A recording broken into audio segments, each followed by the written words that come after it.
Thank you, Mr. Chairman. Our nation faces a dire fiscal situation.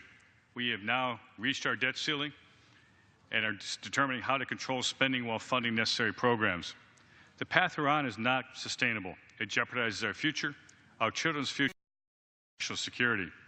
We must get our fiscal house in order and take this problem seriously. Paying lip service to the problem will not solve it. We must be responsible now before it's too late. The reality is we can make cuts to the size and cost of our federal government without impacting essential programs.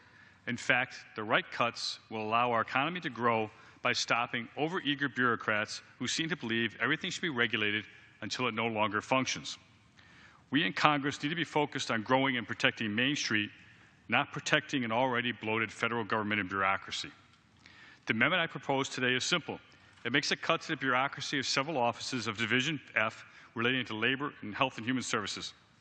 My amendment cuts funds from the same Department of Labor that gave us the overtime rule and the persuader rule. This is an agency of bureaucrats that wish to legislate through regulation.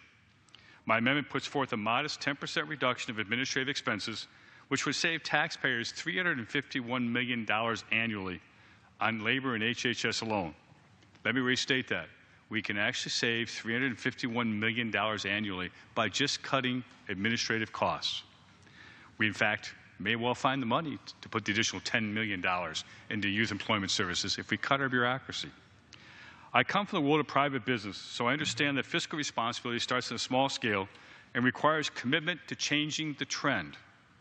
My amendment, when combined with similar measures across all appropriations, will yield big savings to taxpayers and will do so without cutting projects or essential programs that we hold dear. I urge my colleagues to seriously consider my amendment as we work to secure our fiscal future. Thank you, and I reserve the balance of my time. The gentleman reserves the balance.